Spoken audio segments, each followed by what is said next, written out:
Regional Medical Center, Higher Level, and Clearwave Communications. Live to Lead, November 2nd at the Pavilion. Get your discount tickets now at MarionIllinois.com. Time for the News Radio WJPF. Which is brought to you by Altenberg of Carbondale, offering Cadillac, Buick, GMC trucks, along with a huge selection of quality inspected used vehicles and their Carbondale certified service. So cloudy.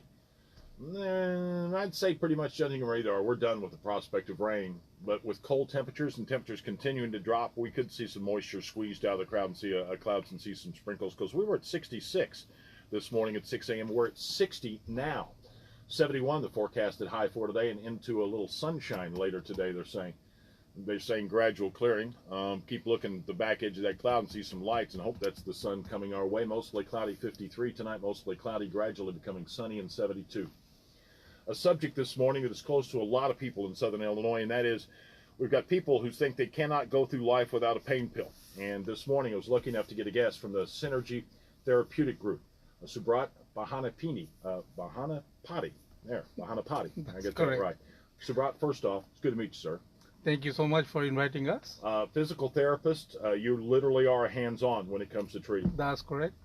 All right, and let's take a look at this. Let's categorize this problem. Of course, we're talking about billions of money in this new miniature budget, mini budget that came out of Washington to deal with opioids already, millions of dollars coming into the United States. What we're talking about is more than 72,000 Americans died of drug overdoses last year. That's up from 7% from 2016. In 2016, 63,632 overdose. Now, I believe that overdose is specific to opioids. That's correct. Right, because I think it's 73 once you throw in fentanyl and some other things. Yes. What it is, most of the opioid overdose, it is actually heartbreaking, because the reason is these are the people get into opioid not by their choice. They are not looking for street drugs. They're not going out. These are normal people like you and me. And somehow the pain begin. So what they do, they just go to their physician and they are looking for solution because they're hurting. They need to go back to work, take care of their own young children. They have to get on to their life. So the problem begin right from there. It's interesting you say this, because a friend of mine talking who had gone to rehab for opioid addiction. That's exactly. And looked around him and saying, these are not the people. I mean, it's a woman, well-dressed, clearly has a couple of kids. There's the sticker on the back of the car. She climbs out of an expensive SUV and goes into rehab. Did it start from a dentist visit? Did it start because she had some back pain? Did it start because maybe she broke a bone?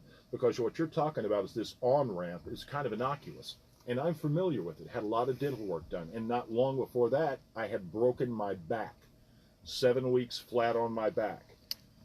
And from my perspective, those pills had a place in my care. Yes. But I sensed, in particular, after dental work, I'm sitting in front of the TV and thinking, oh, wow, now I get it. I mean, I felt really, really good. And then I realized that I cannot do what I do, what you and I are doing in interviews, whacked out. So I put the pills down. But I understand the allure. It's very base. Yeah. So actually, I'm doing this for 30 years. So when I was going to school, we had really, like somebody get into an accident or somebody had a surgery. We did not have synthetic opioid available during that time. The only thing was available is morphine. So if somebody has a severe burn, the hospital where I went for my training, like my basic physical therapy education, so it was a good, well-working hospital. So you will see all kind of patients. But whenever they got prescribed initially to go through the initial phase of injury, or they have a burn or something like that, but then they wean them off very quickly within a week. Because they know what happens. Because that time we have no synthetic opioid available. Right. But synthetic opioid has developed and people get into more trouble because actually they are more addictive, synthetic opioid. And once they get hooked onto that, so it is very difficult to get them out. Because we see this kind of people every single day. Like those people who are going through the rehab and they're trying to kick, the problem is still there. So after they are de-addicted, we see them. So we get referred from de-addiction centers like Gateway Center here in Carbondale. We get a lot of referral from them. Right. These are the people get into the whole cycle without their knowledge, and once they get in there, so they want to get out because this is going to kill them today or tomorrow. Right. So you end up with two problems: the pain and the pills. All right. I mean, when it comes to that, we get rid of the pills, hopefully, and we start looking for a problem for the pain. Yes. I have a tendency to always think of the spine. I guess it's because of my own personal injury. But when you read statistically, I'm not the only one with back problems because it's so keyed into everything we do. You bend over to pick up a package, you put on your pants in the morning. And, I talked to a chiropractor. He says some of the worst injuries I've seen in my office are from somebody trying to make a bed. Okay. All right? And, I mean, for the little things. So what can be done? Because Americans in particular say, I'll take a pill and I'll fix it. All right? But with your program, takes a little more effort, doesn't it? Yes. The whole thing begins with understanding. This is why we do workshops. We get people educated. So more you know, less you likely you are going to get into trouble. So the number one myth, we think that if you are hurting, you have a problem, okay? But which is not always true. So let's back off a little bit. Like there are certain conditions are there that those are known diagnoses. Like for example, you have rheumatoid arthritis. Those are less than 1%, okay? Oh, really? 1%? Less than 1%. I would have thought much higher. No. Now, we are talking about another 99%. Now, if you're looking at chronic pain, so chronic pain is said anybody have a pain more than 3 months. That's what they say. And I tie that into people who work on keyboards and wrists and hands and that chronic pain that they fight every day to do their Yeah, jobs. but actually those are all myths. That has no bearing on this. No kidding. No bearing on this. Because pain is just one symptom. So anybody who is suffering with pain, this is what I want to clear up. This is what all your listeners to hear. This is what I'm talking about for last 20 years. And there substantial research goes behind whatever I'm telling. It is not I'm telling it. It is well documented in all medical journals and all over the places. So the first thing, pain is not always an event. Well, events can happen, but the event happens only 2% of the time. Now, what is an event? Like you are driving your car, somebody hit you 40 miles per hour. That's an event. You fell from a tree fall on you. That's an event. But those are not the one you are worried about, pain. That time you think you are going to leave or you are going to die because those are major accidents. And those are events.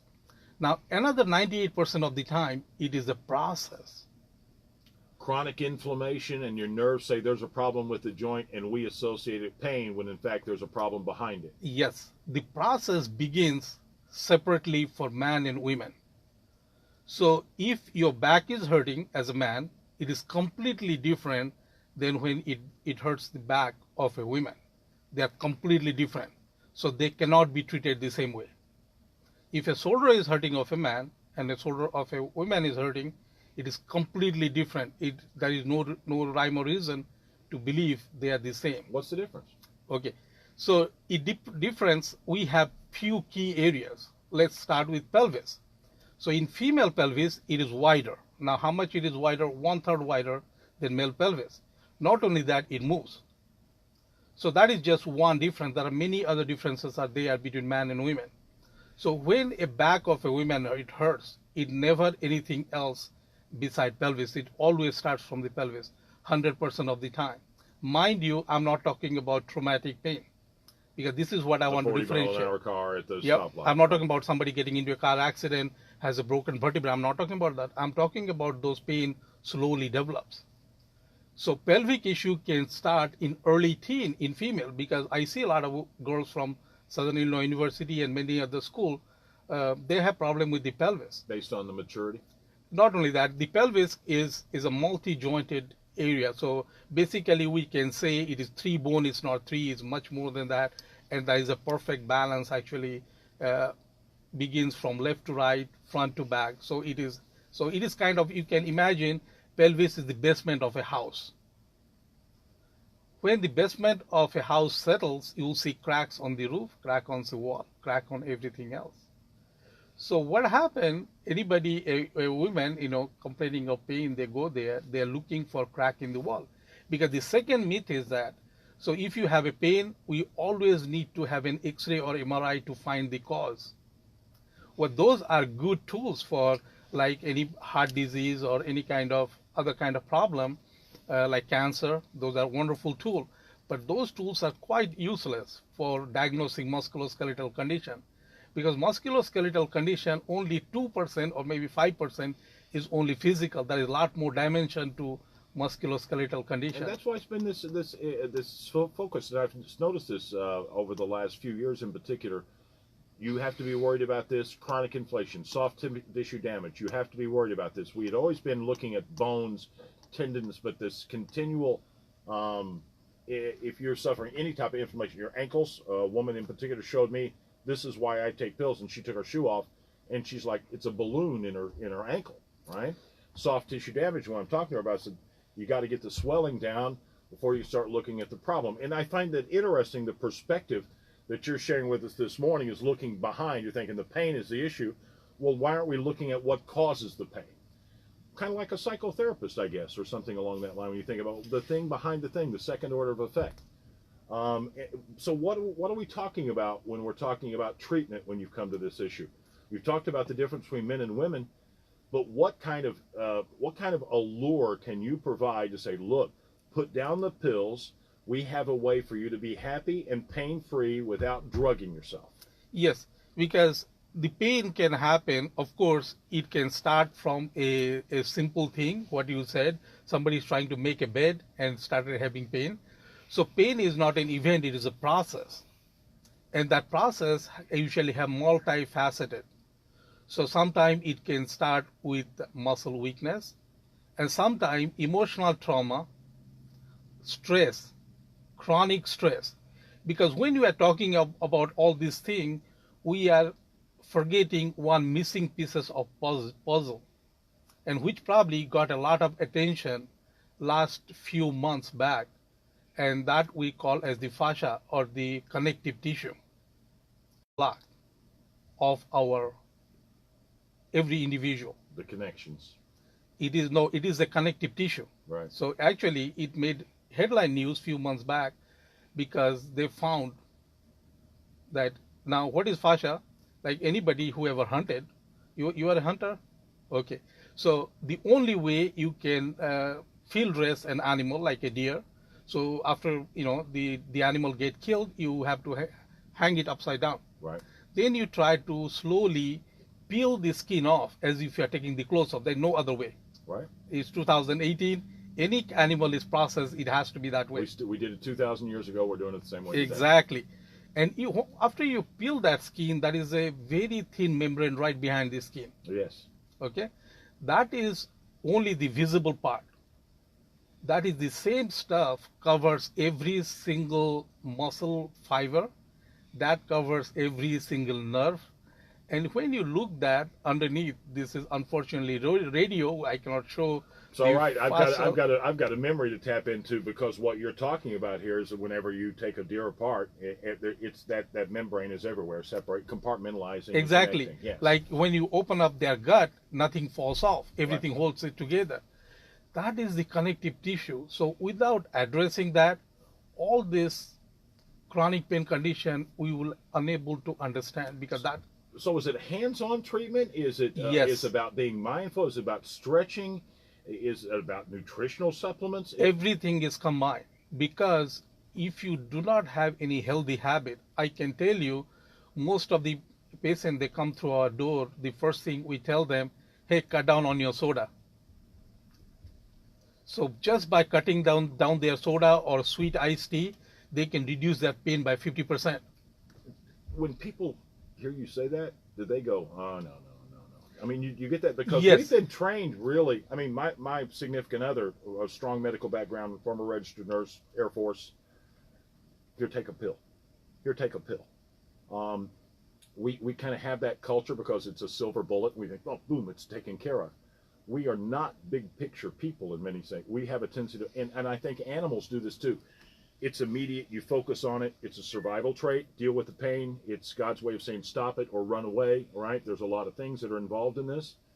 But when it comes to, look, we can do something about this. Once we find what's behind it, you're going to have to be maybe a little patient with me because we've got a lot of things to work on to make you whole again. And I use that word intentionally because that's what I'm hearing you saying. There's a whole thing that has to be treated, and not just one thing will get you through this. Because this is why your body is connected. This is why many people, they come with back pain, but the problem is not their back. Because everything is connected. Because somehow, your head is connected to your toe. A knee injury that causes a back pain. Yes. Being a former football player, yes. I can personally attest to this. Yes. Hip and knee pain that suddenly becomes lower back pain. So just treating just one body part, that is just kind of foolish, because this is not how a body is made. We may think whatever we think, but we cannot go against nature. You have not talked about the brain yet. Well, and we probably should, because there's this point in, and I think this once again is a life, probably a survival trait. You fixate on pain, and then the pain becomes worse. I think if you talk about dental work, that's one of those that really people can understand. Yeah, like they did this research many times, and it is very interesting one. Like, you have area of brain, they get light up. Like, for example, if I take a pin and prick you, and I put those electrode in your brain, it's going to show that the pin prick is there. Okay. So when they took chronic pain patient and they tried to find that out, they find everything is quiet. They can't find the pain. So where is it? So these people, either they are faking it or they cannot find the pain. But when they put the electrode somewhere else with the emotional center, amygdala, in the brain center, that place is just lightening up. So I'm thinking psychosomatic. Well, everything psychosomatic is kind of a misnomer. So this is where what I'm talking about, the connective tissue. So this is where it explains a lot more than our traditional thinking. So this connective tissue covers as a single structure from head to toe. So under microscope, it looks like a fishnet. So, and also, if we say our body is full of liquid, so what is the liquid? Because the liquid is not supposed to stand up like us, it should pull. So the liquids get channelized inside those fascial connections. Because, like, imagine it is kind of like a fishnet filled with water. Right. So this is why water is very important for us to take. So these fascia actually have many different roles. It acts as a shock absorber. This acts as actually it holds on memories. And also this fascia gives the structural integrity. And the tightness can happen for many reasons. If you have injury, you have a tightness of the fascial system. If you have a lot of emotional stuff, it can tighten up. There's a reason why we curl up in a ball, isn't If there? you, yes, when you eat bad food, it can happen that way. So anything we do abnormally, any kind of surgery, it can tighten up right there.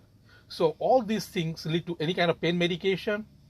It is kind of unnatural. So the fascia, which is supposed to be free flowing, it started getting tightened up. So without addressing this, we cannot really address the whole situation of chronic pain, because this is what we do every single day. Wish we had more time, and hopefully in the near future we will. We've been visiting this morning the Synergy Therapeutic Group, Subrat Bahinipati, and first off, it's really good to meet you. And Thank you second, so I'm much. kind of curious about your work. I wish we got into more, in particular in the treatment. I hope that's something we can do in the future, because I'm more than a little bit curious. This is something that I see a lot of my friends dealing with, and they look at me point blank, these people I've known, and say, I can't go to work without having some type of pain medication. There are people who work hard for a living, and they say they need this. And I'm thinking some options for those people too, right? Yeah, I really love to say something, because chronic pain is something which we have disregarded for a long time. I'm going to give you some simple thing, like you take all the big diseases in one part, like stroke, heart disease, diabetes, cancer, everything in one part. Now you take the chronic pain. Chronic pain people, they double. So now we are talking about 100 million people, they are already diagnosed. So actually another 50 million people, they are not into the channel yet. So traditionally it says 1 in 3 people having a chronic pain. In my opinion, I think in every other people, 1 in every 2 people suffer some kind of chronic pain issue, which is unnecessary. This is what we are trying to talk, and we try to do workshops. And I'll bet you when you go into an older demographic, it's more than 50-50. Yes. And from there, 2/3 are women, because the women chronic pain is tremendous. In fact, in our website, anybody goes to our website, we actually dedicate 1 page for chronic pain in women, and they can do all kind of stuff there. There's a lot of resources there. They can look up and get themselves educated, or they can come to our workshop. Synergy Therapeutic Group. And he's hands-on. This is one of the guys that you will actually see there, Subrat Bahinipati. It is now 8:44. Had to get on to the next event. We did 21 minutes straight. Thank you. We're going to put that up on our website. Thank you. That way you've got access to all the audio. Thank you. Okay? Hey, let me get a quick picture. I got 40 seconds before I can be back on the air. I'm going to move that water bottle out of sight and sit there at the mic, and let me get a quick picture so that we can put that on our website too. We didn't get nearly all of it, did we? Try better next time.